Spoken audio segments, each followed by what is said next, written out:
Good morning, good afternoon, good evening, distinguished postgraduate students, esteemed organizational executives, valued colleagues and friends. You're welcome to Lecture 8 of the Research Methods Across Disciplines lecture series. The next two slides provide relevant social media links for the lecture series and information about the series lecturer, Professor Linus Osuagu.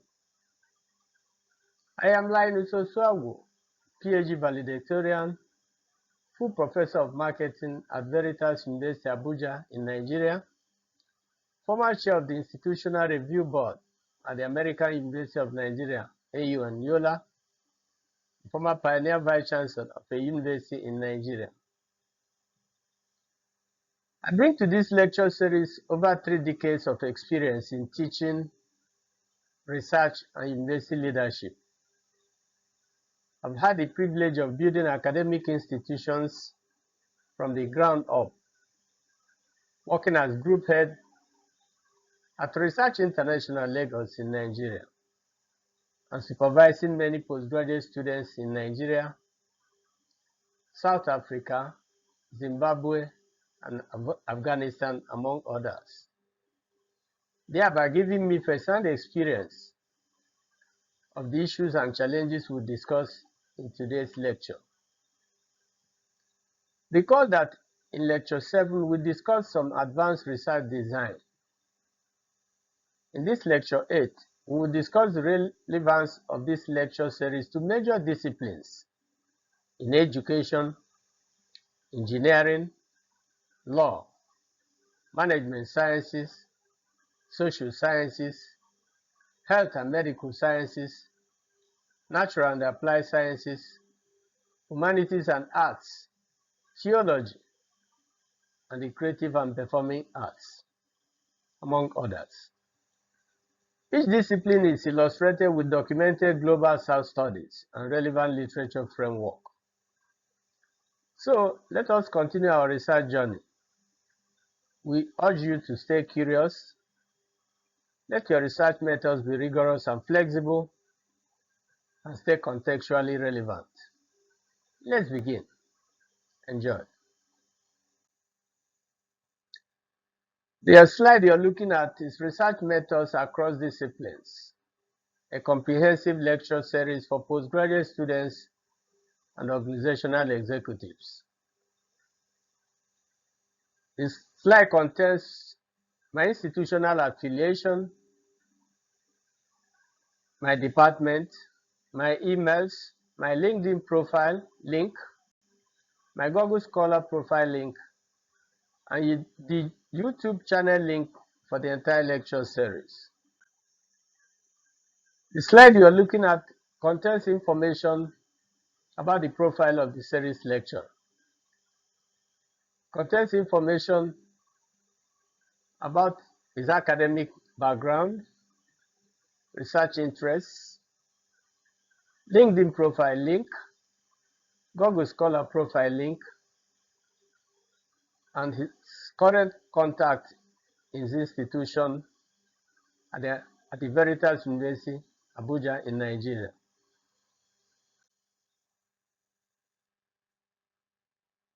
Lecture 8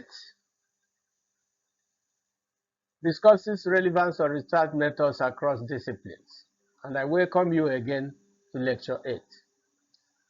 Today we will examine how research methods across disciplines lecture series speaks to education, engineering, law, management sciences, social sciences, health and medical sciences, natural and applied sciences, humanities and arts, theology, and the creative and performing arts disciplines, among others.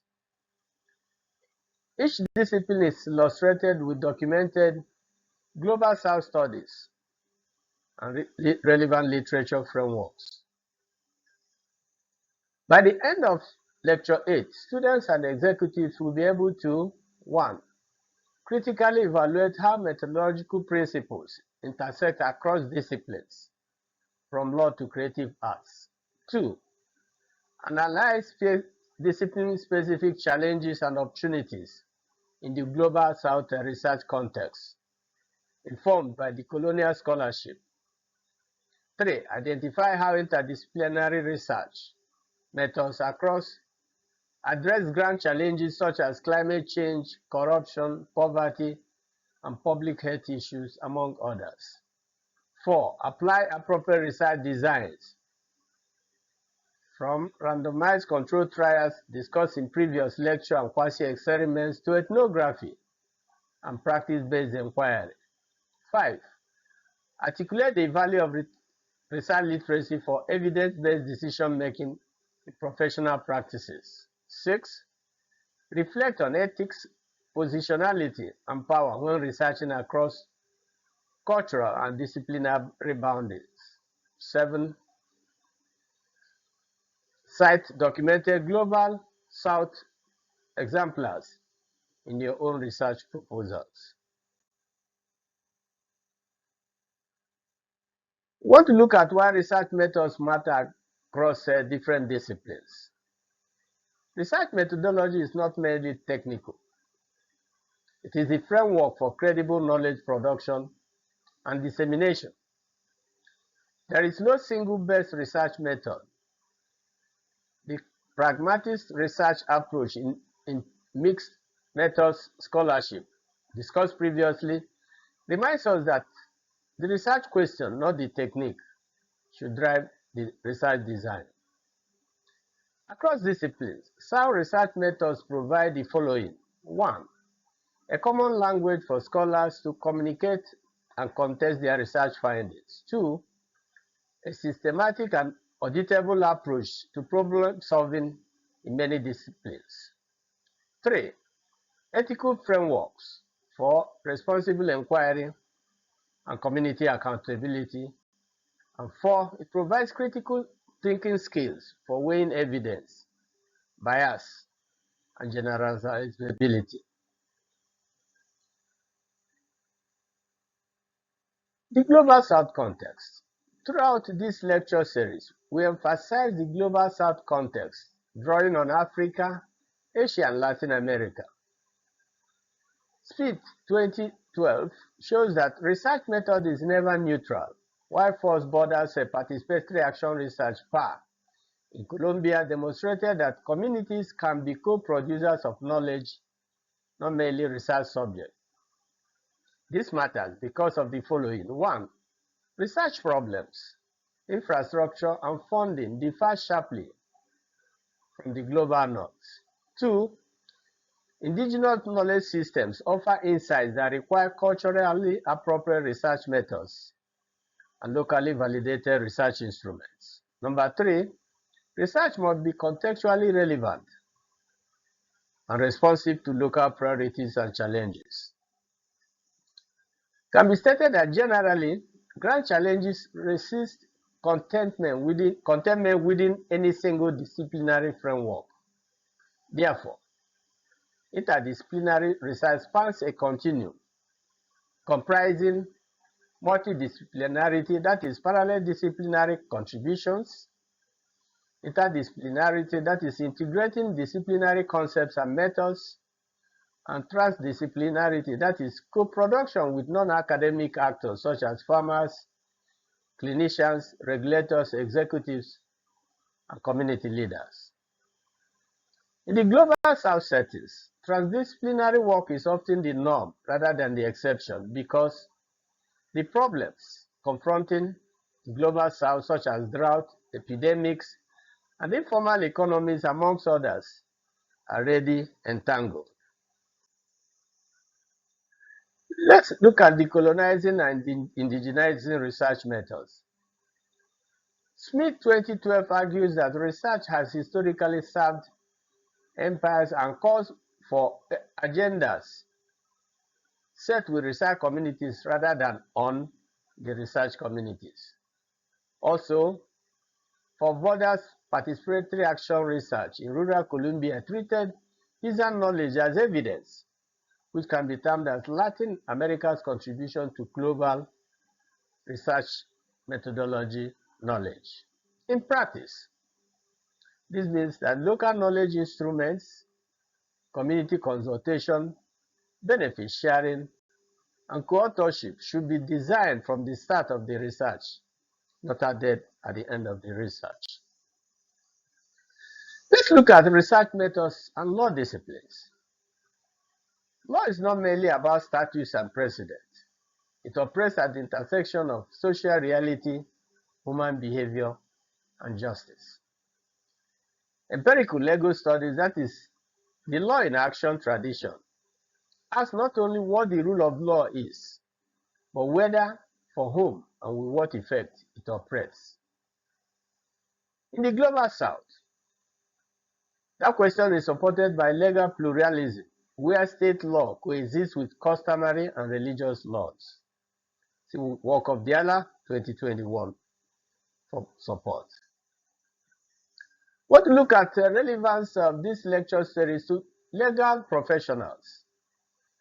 For postgraduate law students first, the relevance is with regard to the following. Number one, mixed methods now sit at the center of legal scholarship, reframing a qualitative study of credibility assessment in asylum claims as an explanatory sequential design produce far more robust, multifaceted research findings about a complex legal phenomenon. Number two, relevance. Forensic and expert evidence demands scientific literacy, which entails hypothesis testing, error rates, and the limits of statistical inference.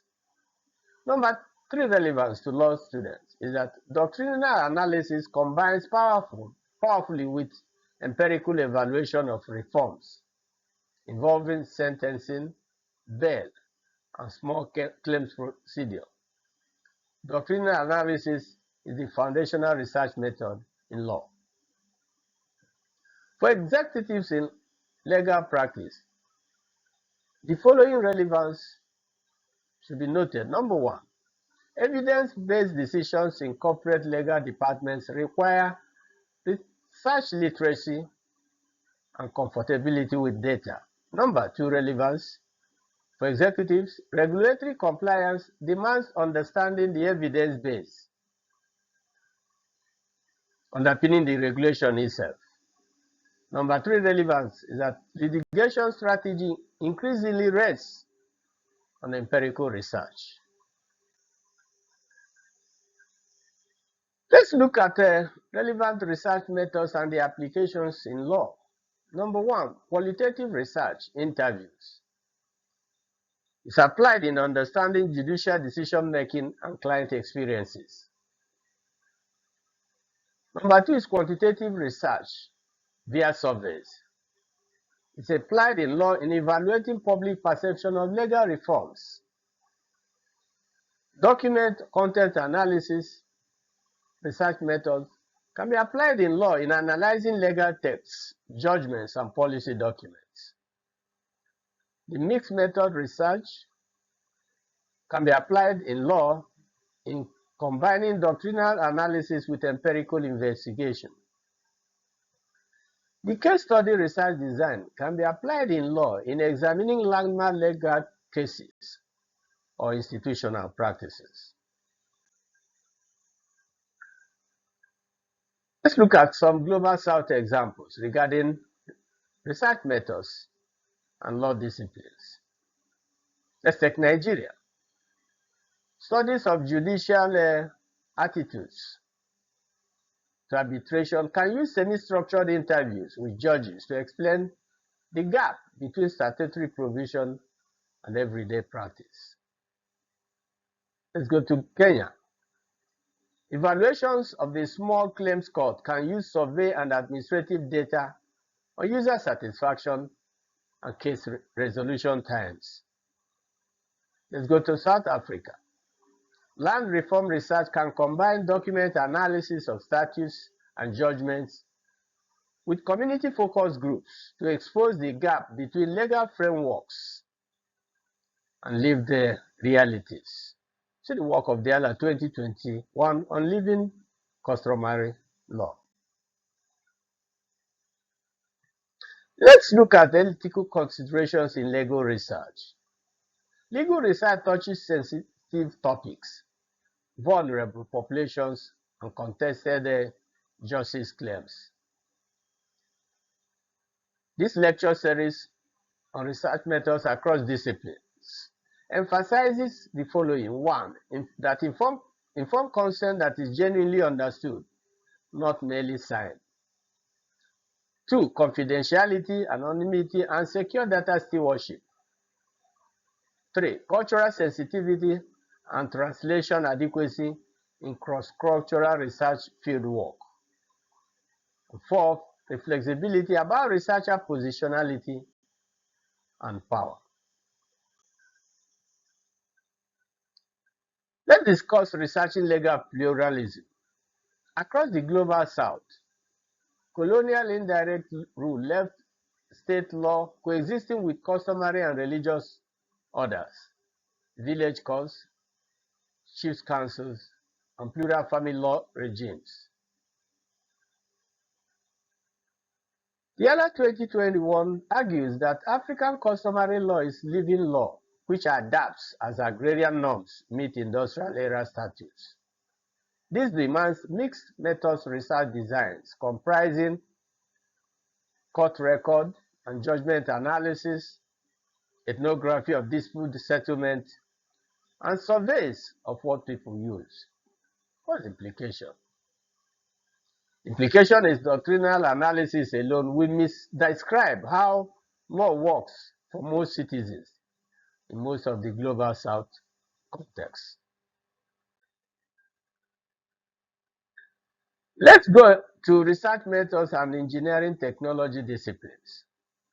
Engineering is fundamentally about designing solutions to human problems. Research methods validate engineering designs, show user needs, and explain why technically sound engineering systems succeed or fail in the field. Engineering technologies designed for one context may not be effective in another context. Therefore, adoption research, which is used to study and understand why new technologies succeed or fail in the field, matters as much as performance testing of engineering systems or solutions. Let's discuss the relevance of the lecture series to engineering professionals. First, for postgraduate engineering students, the relevance is with regard to the following. Number one, product testing and evaluation require rigorous experimental research design and error analysis. Number two, user-centered design demands qualitative skills regarding interviews, focus groups, and contextual observation. Number three, feasibility studies combine market research, economic analysis, and risk modeling. Number four, system safety analysis employs reliability statistics and failure mode methods. And for executives in engineering and technology, the following forms of relevance should be noted. Number one, innovation management uses research to locate unmet needs and market openings. Number two, regulatory compliance requires reading the evidence base behind safety standards. Number three, relevance is that investment decisions depend on evidence of technical and commercial viability. And number four, relevance is technology adoption turns on trust, affordability, and maintenance, not specifications alone. Let's look at some research methods and their engineering applications. Number one is experimental research design. Can be applied in engineering with regard to testing new materials, designs, or technologies. Number two is survey or questionnaire, which can be used in engineering in measuring user satisfaction and adoption barriers or challenges. The case study method can be used in engineering for examining specific engineering projects or failures. Quantitative analysis can be used in engineering for performance metrics and reliability data analysis. Qualitative research can be used in engineering for understanding user needs and experiences. And the mixed methods type of research can be used in engineering in combining technical testing with user feedback. Let's look at some Global South examples. Take Nigeria. Solar home system and mini-grid adoption studies can use mixed methods comprising surveys of uptake and willingness to pay, with interviews on trust, maintenance, and tariff fairness. In India, mobile phone diffusion research can use focus groups to show how literacy, gender, and household authority shape acceptance of that technology. Let's go to Brazil. Amazon flood management engineers use the participatory co-design with riverine communities to build warning systems which people would actually act on. You can see the work of Rancroft et al. 2018. Let's look at the interdisciplinary nature of engineering research. Engineering increasingly requires collaboration with social scientists, economists, lawyers, health specialists, and environmental scientists, among others.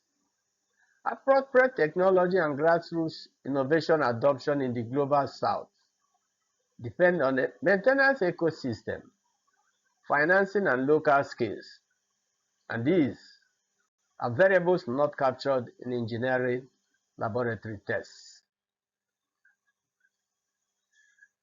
Let's look at research methods and the health sciences.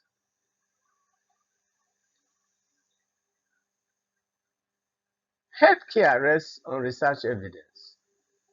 Clinical decisions, drug development, and public health policy are judged by the quality of the studies behind them and by whether the studies were conducted in populations resembling the patients being treated. The methods taught in this lecture series are foundation of evidence-based medicine, EBM, which is a practical framework that relies entirely on a foundation of high-quality research methods and of the movement to generate that evidence in the Global South rather than import the evidence. Let's look at the relevance of this lecture series to health professionals, comprising postgraduate health students and executives in the health care. Let's look for students. The relevant forms of relevance will include the following. Number one, clinical trials require mastery of randomization, blinding, control arms, and pre-registration. Number two, appraising medical literature demands statistical literacy, such as effect sizes, confidence intervals, and the limits of p-values. Number three, patients' reported outcomes require validated measurement scales and cross-cultural adaptation. Number four, public health research on sampling, rests on sampling, survey design, and epidemiological analysis. For executives in the health sector, the following forms of relevance should be noted.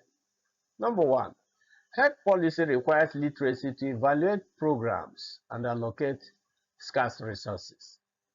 Number two, pharmaceutical decisions involve interpreting trial data and its external validity. Number three, quality improvement depends on measurement and audit cycles. And number four, relevance for healthcare executives is that risk assessment relies on statistical reasoning.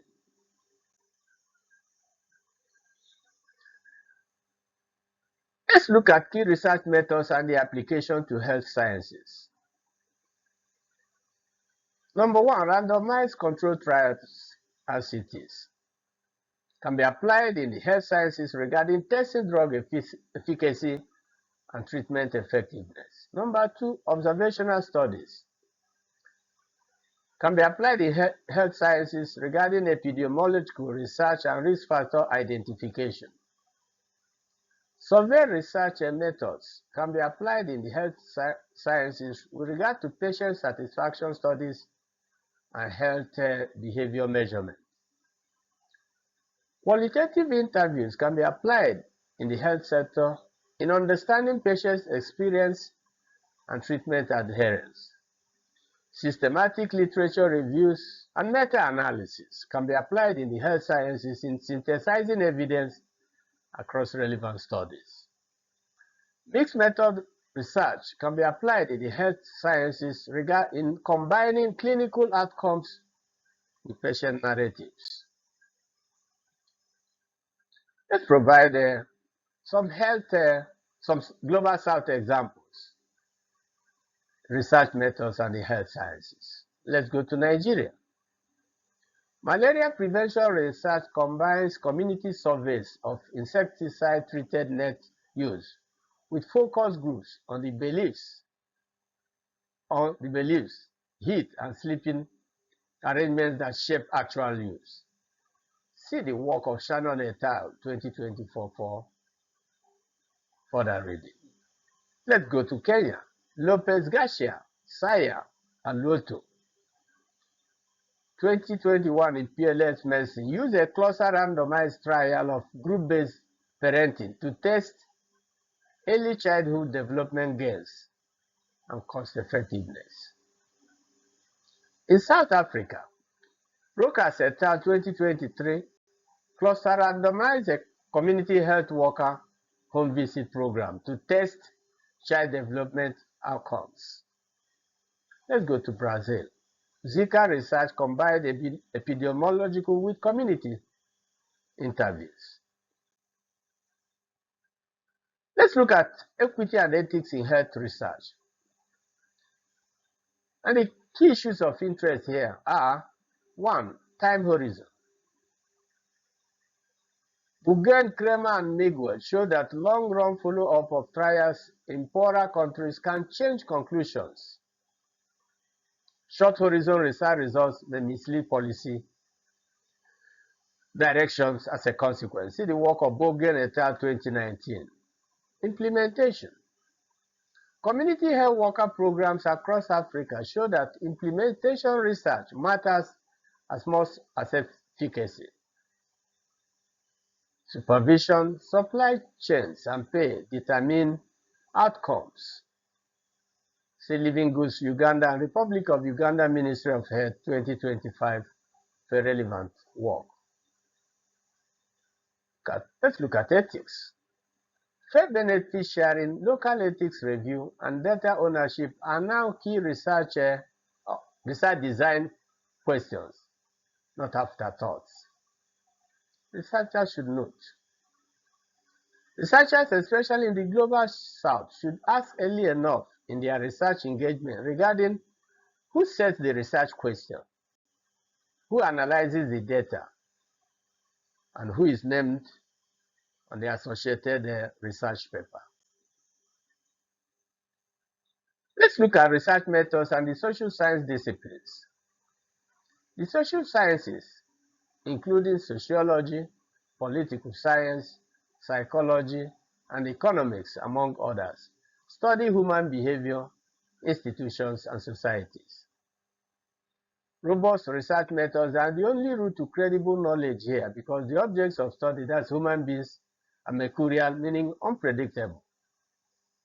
The Global South has been a source of methodological innovation, such as participatory action research discussed in previous lectures, the colonial critique, and indigenous knowledge frameworks or systems.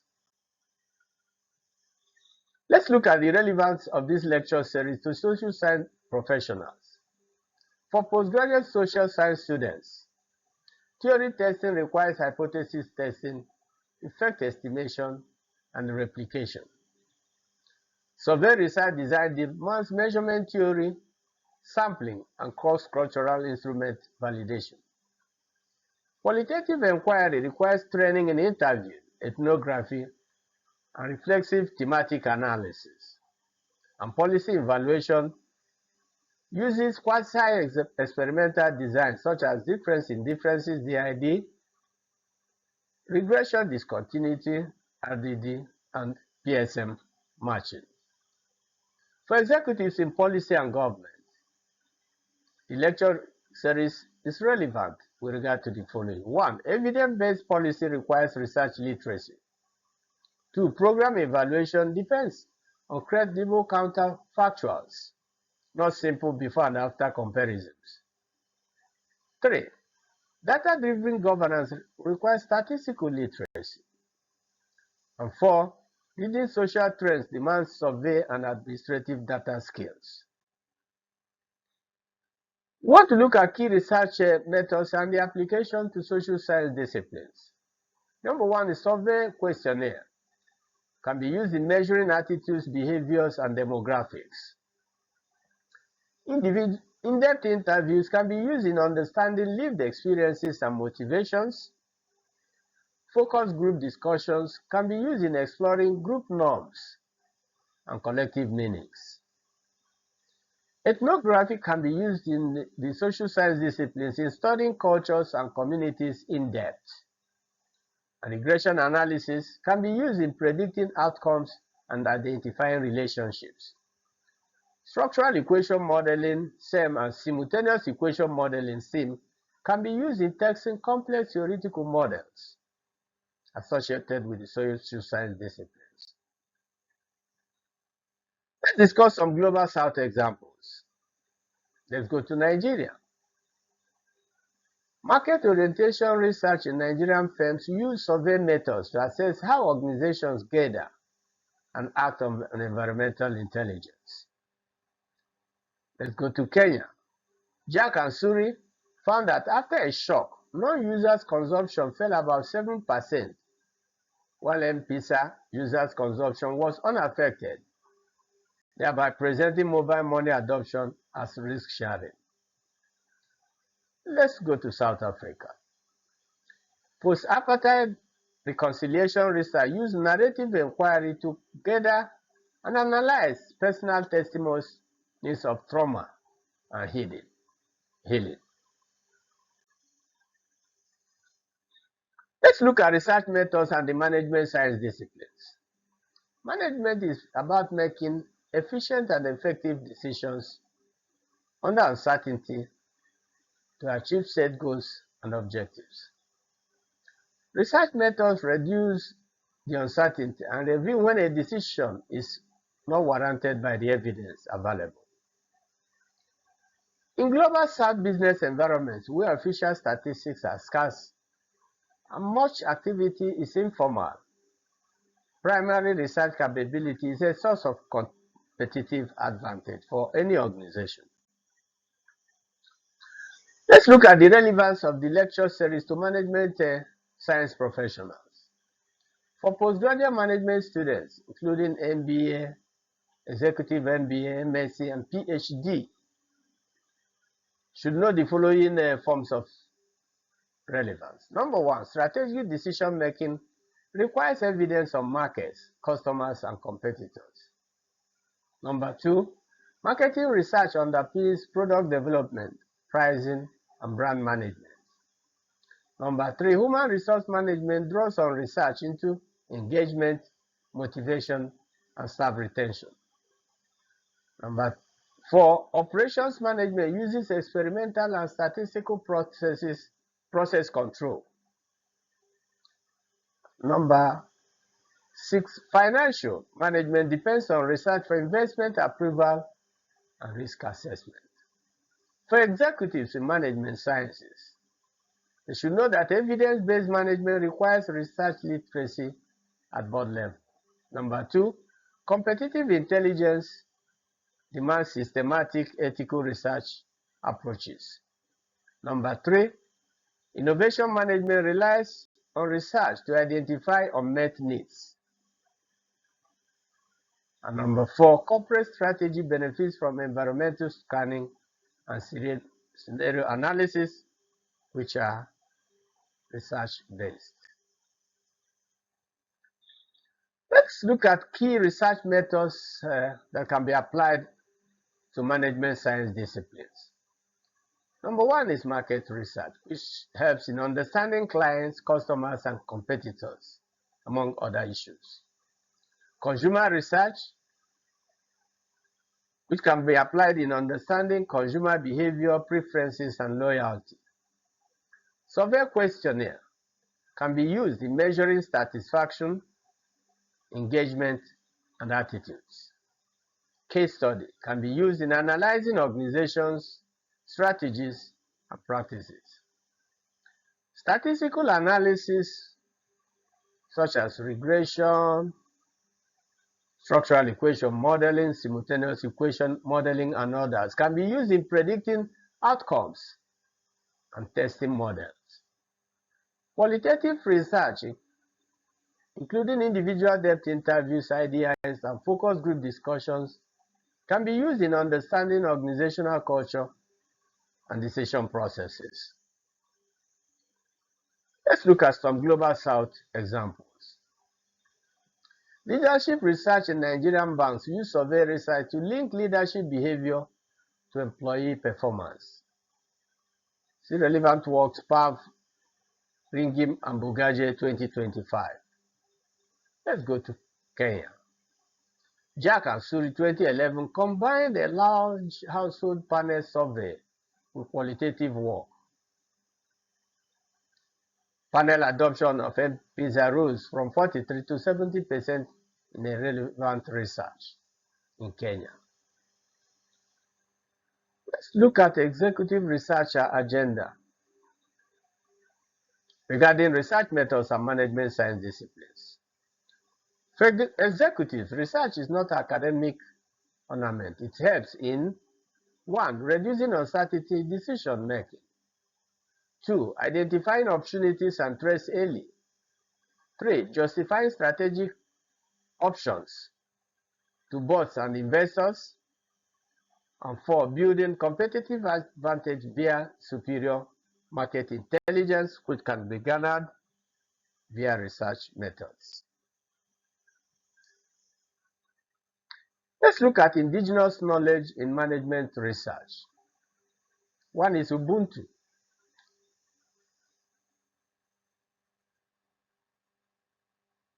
Kupangwa and colleagues studied ethical values in indigenous African family businesses, showing how Ubuntu shapes decisions, behavior, and succession.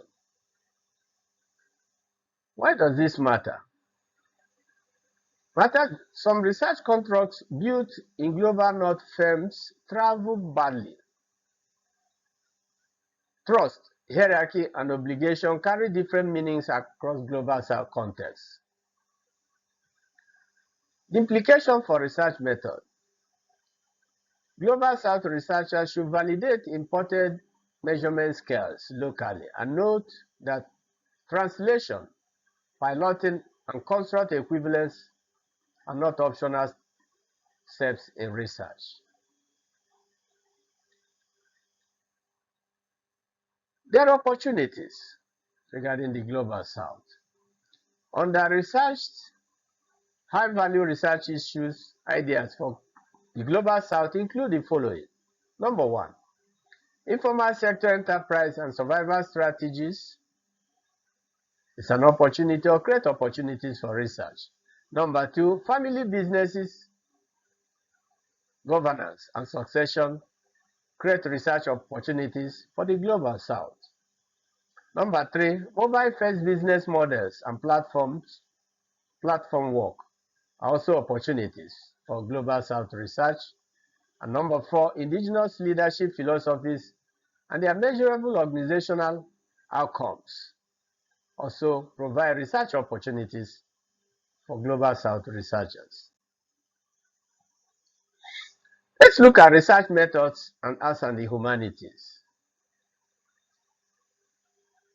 The arts and humanities long focus on interpretation and criticism and have increasingly adopted systematic research methods, thereby opening new findings in history, literature, and the art, among others. Digital humanities has accelerated this. For instance, corpus analysis, see the work of Bond and others. Text mining and digital archives allow claims about literature and history to be tested at large or scale. In the Global South context, the humanities also carry a recovery task regarding retrieving languages, oral traditions, and archives that colonial scholarship marginalized or misread. Let's look at the relevance of the lecture series to humanities professionals. For postgraduate humanities students, document or content analysis is essential for textual research in literature, history, and cultural studies. 2. Qualitative inquiry comprising phenomenology, narrative inquiry helps in understanding how art and text are created and interpreted. Number 3, archival research requires systematic methods for organizing and analyzing primary sources. And number 4, critical analysis benefits from methodological transparency and theoretical frameworks. And for executives in humanities and arts and cultural organizations, the relevance pertains to the following. Number 1, audience research surveys and interviews Audience research uses surveys and interviews to understand visitors and patrons. Number 2, program evaluation requires research methods to assess impact and efficacy. Number 3, cultural policy benefits from research of participation, diversity, and access. And number 4, strategic planning relies on research to identify trends and opportunities. Let's look at key research methods applied to the arts and the humanities. The research method of document of content analysis can be applied in arts and humanities in analyzing text, images, and historical records. Narrative inquiry can be applied in studying life histories and personal narratives. Phenomenology, a qualitative research approach, can be applied in understanding lived experience of art or culture. Discourse analysis can be applied in examining how language constructs meaning. Visual analysis can be applied in analyzing images, artworks, and visual culture. And archival research can be applied in organizing and interpreting historical materials. Let's look at some Global South examples. Let's go to Nigeria. A researcher studying Nigerian diaspora literature used content analysis to examine themes of identity and belonging in novels by Nigerian-born authors living abroad. See the work of Oyewole, 2024. In India, scholars researching Indian cinema use discourse analysis to examine how Bollywood films construct narratives of national identity. See the works of Sharma and Kumar, 2025, among others. In Brazil, a cultural studies project used narrative inquiry to collect life stories of favela residents, exploring how they represent their experiences via personal narratives. See the work of Ezimba and Vasconcelos, 2015. Let's look at research methods and these theology disciplines. Theology is moving from purely doctrinal study toward lived religion of the beliefs, practices, and experiences of actual believers in actual contexts. This empirical turn or shift in theology does not replace textual or systematic theology.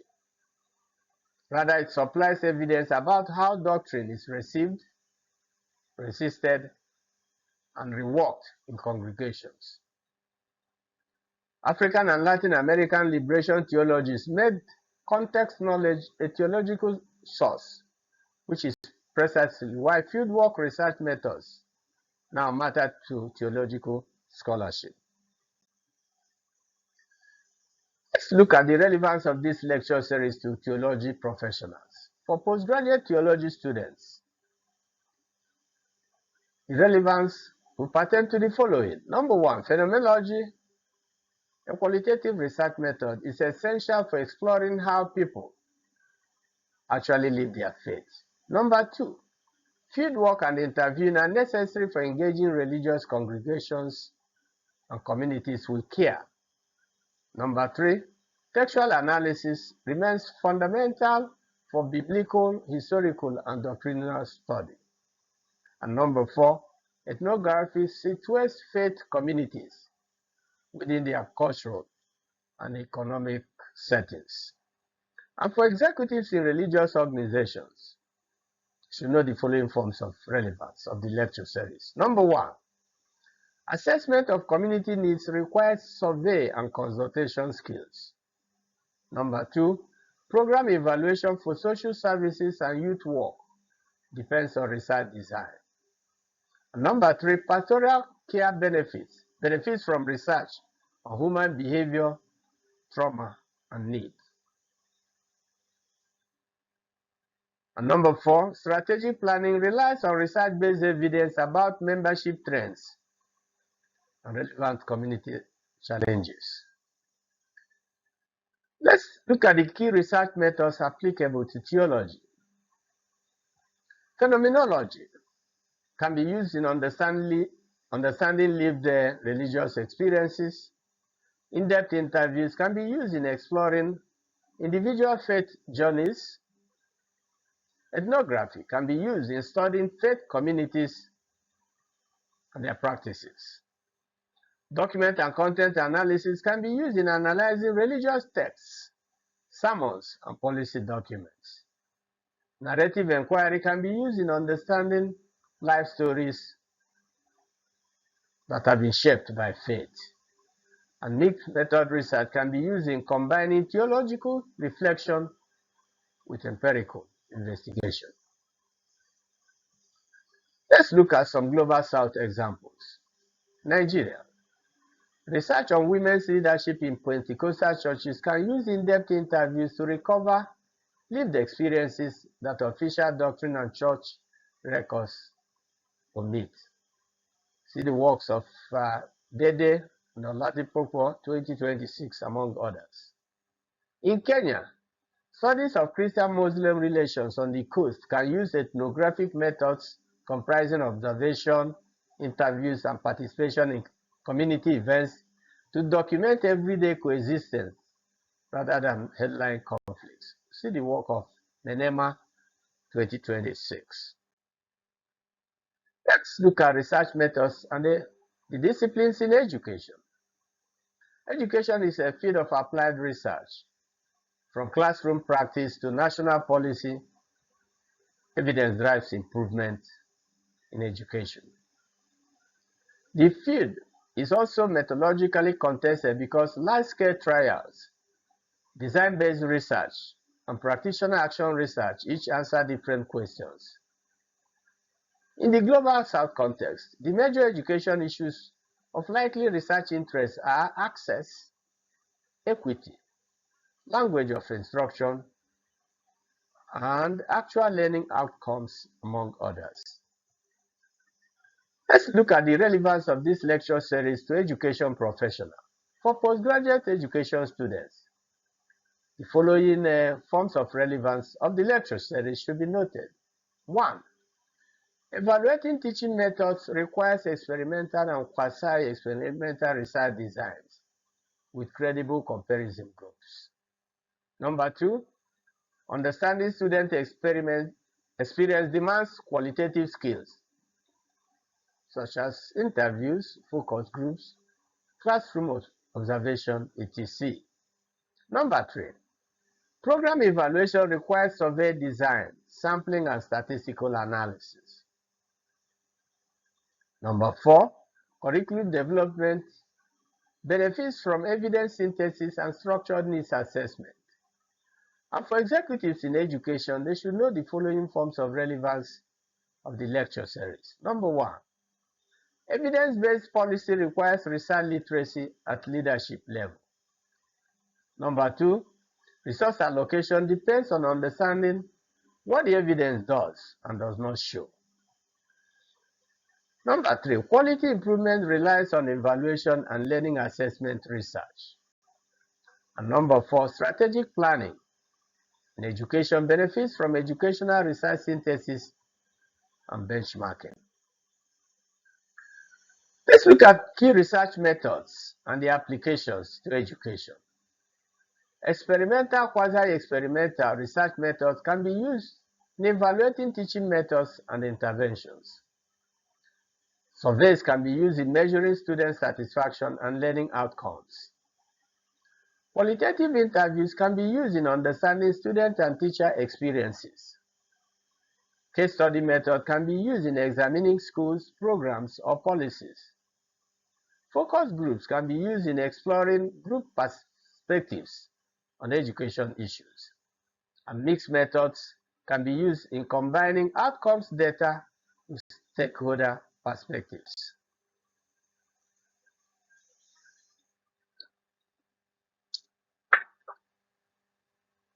Let's look at some Global South examples. Nigeria.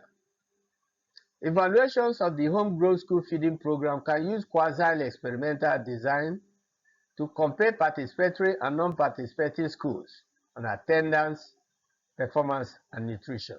See the work of Adeoye and others, 2023. In India, gender and schooling research can combine surveys of enrollment and completion with focus group discussions on the household and cultural barriers to girls' education. See the work of Gordon, 2023. In Kenya, teacher professional development research can use case study methodology to show how training programs were implemented differently across regions. Implementation, not design, can explain the results. The importance of context-sensitive research in education.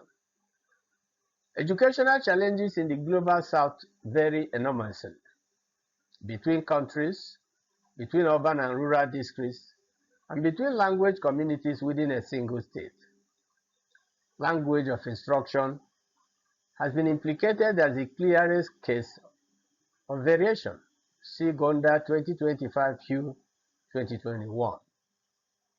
Therefore, research methods must be adapted to local conditions, which entail that the research instruments are translated and piloted and comparison groups, choosing carefully while maintaining rigor. Let's look at research methods and the natural and applied sciences. Natural and applied scientists are trained in the scientific method, but their wider research environment also demands project management, teamwork across disciplines, and ethical and effective communication.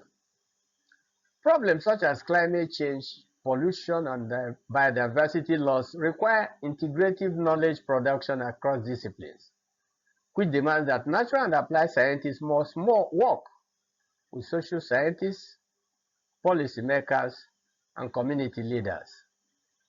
This lecture series extends beyond experimental technique to research ethics, data stewardship, collaboration, and science communication. In addition to the transdisciplinary research designs these problems demand. Let's look at the relevance of the lecture series to natural and applied scientists. For postgraduate natural science students, the lecture series is relevant regarding the following. Number one, statistical analysis such as correlation, regression, multivariate methods governs how results may be interpreted.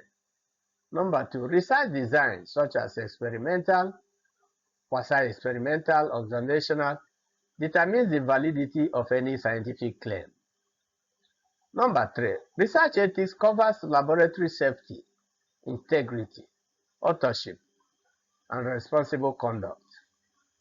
Number four, data management, comprising documentation, reproducibility, and open data, is now a core competence in research, the natural and applied sciences. And for executives in scientific organizations, they should know that research and management, R&D management requires research literacy and portfolio judgment.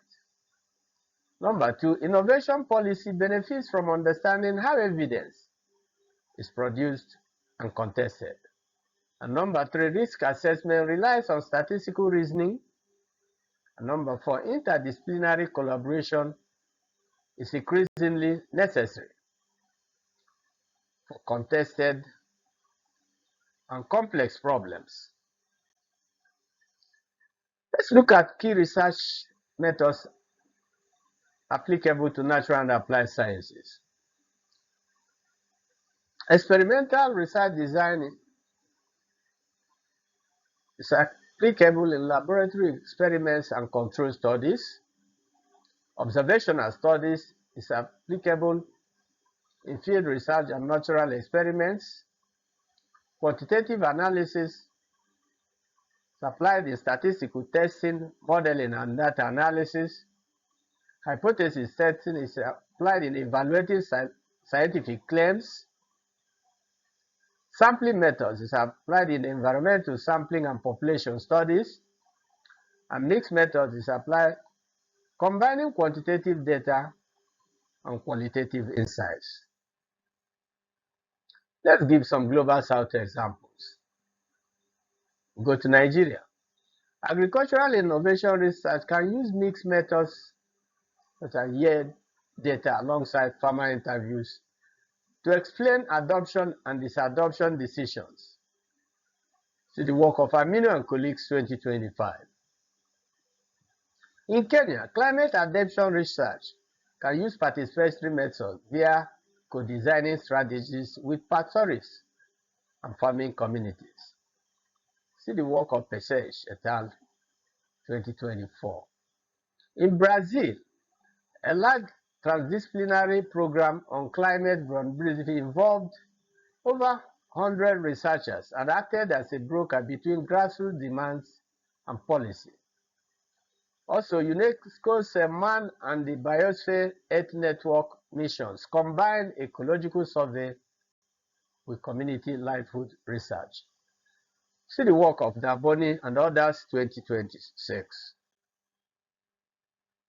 Let's look at research methods and the creative arts disciplines. The creative arts are increasingly research-driven, especially in higher education, where practice-based and practice-led research treat the making of work as a mode of inquiry. Research on the cultural and creative industries now spans heritage, artistic expression, design and innovation, including visual and performing arts, crafts, fashion, media, architecture, publishing, music, film, museum, video games, and heritage management. Nollywood, Afrobeats, and Latin American cinema make the Global South a producer of creative economy theory, not only a case study within it. Let's look at the relevance of this lecture series to creative arts professionals. For postgraduate creative arts students, note the following. Number 1, practice-based research positions the creative work itself as the inquiry, with process and artifacts as evidence. Number 2, audience research applies survey and commercial methods to understand viewers, readers, and relevant audiences. Number 3, qualitative inquiry consisting of narrative and phenomenological approaches explores the meaning and effect of art. Number 4, participatory and arts-based methods enable co-creation and are increasingly applied to decolonize research itself. For executives in creative industries, they should know the following relevance from the lecture series. Number 1, strategic planning requires reading creative economy trends and value chains. Number 2, market intelligence uses commercial research methods and platform data. Number 3, cultural policy benefits from research on participation, diversity, and access. And number 4, audience development relies on understanding diverse and diaspora audiences.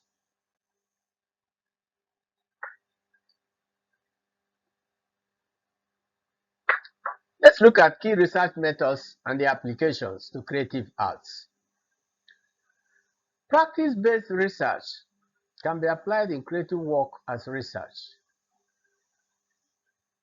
Participatory methods can be applied in co-creation and community engagement. Audience research can be applied in surveys, interviews, and focus groups. Narrative inquiry can be applied in exploring individual experience and interpretations. Visual analysis can be applied in analyzing images, artworks, and visual culture. And creative practice can be applied in art making as research methodology. Let's look at some examples from the Global South. Let's go to Nigeria. Nollywood scholarship. Hence, on Nigerian Film Journal and Omoera and Magwale's 2025 empirical volume, combines film text analysis with interviews on production practice. See the works of Hens 2016, Omoera and Magwale 2025. In South Africa, township art projects use participatory art making with young people to explore identity, aspiration, and community challenges. See the work of Marvella 2025. And in Brazil, Carnival research combines visual analysis of costume and performance with ethnographic observation of the festival's meaning. See the work of Bartolo 2025. Method note. Researchers are advised to treat artwork as data, not decoration. Rigor lies in documenting process, not only of visuals.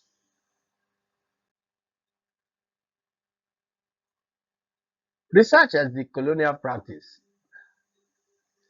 Sepela and colleagues show that art-based methods can decolonize participatory research by moving authority over meaning to participants. Example, Rose in 2026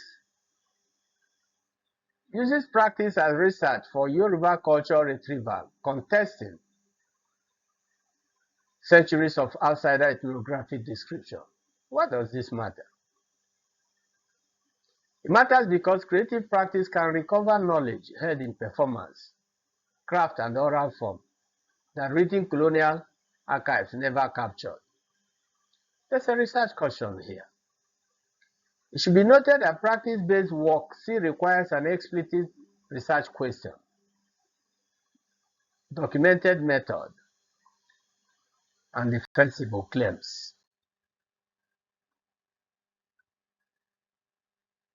Let's look at relevance of research methods across disciplines regarding integrating knowledge for impact. Across all disciplines, the research methods in this lecture series provide systematic approaches to inquiry and problem solving, ethical frameworks for responsible and accountable research, critical thinking for appraising evidence and its limits, and communication skills for teaching scholarly and public audiences. It should be noted that grand challenges require interdisciplinary approaches.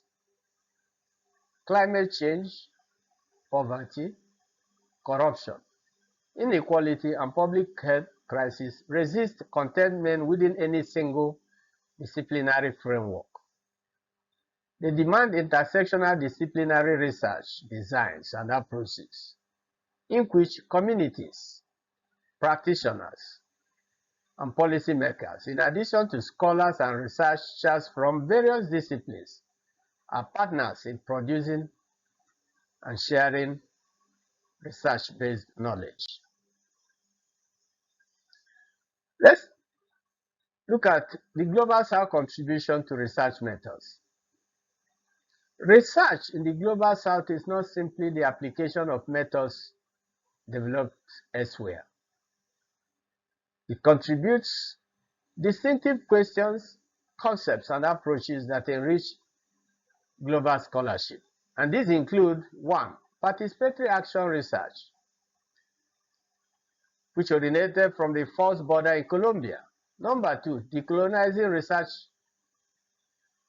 methodologies, which have reframed research ethics globally. Number 3, Ubuntu scholarship, which is reshaping business and leadership research theory and practice. Number 4, African indigenous knowledge systems, which are informing research and practice in agriculture, medicine, conservation, and dispute resolution, among others. Let's look at specific contributions of indigenous knowledge to research. Number 1, free, prior, and informed consent, FPIC, is now the ethical baseline for research within indigenous and rural communities. Number 2, community data governance means that the community retains a say in how research data about the community is stored, interpreted, and reused. Number 3, benefit sharing requires that value created from local knowledge returns in some form to those who hold it. In practice, researchers should 1, agree on the research questions with the community before fieldwork begins on the research engagement. Number 2, obtain consent in local language orally where literacy is uneven. Number 3, return research findings locally in community fora, not only in journals. Number 4, name local research collaborators as co-authors where their contribution warrants it. For postgraduate students, note the following. Number 1, apply these research methods and methodologies deliberately within your discipline. Number 2, base your research design on a documented Global South example you can cite. Number 3, engage in the interdisciplinary perspectives and publish where your community can read it. And for organizational executives, use research literacy in organizational decision making. Number 2, commission and fund research in your organizations. And number 3, insist on evidence-based practice and on knowing the quality of that evidence. As the introductory lecture of this lecture series emphasized, research is not just data collection. It is a disciplined, systematic, and purposeful search for truth based on evidence. That truth-seeking mission transcends disciplinary boundaries. Therefore, whether you are a lawyer, engineer, health professional, social scientist, manager, humanities, theologian, education, natural scientist, or creative artist, research methods give you the tools to contribute to knowledge, practice, and human progress. Want to preview Lecture 9? In Lecture 9, we will discuss the salient concepts, terms, and jargons used in research methods. Let's continue the research journey. Your research matters, and the world needs your research-based insights. Thank you.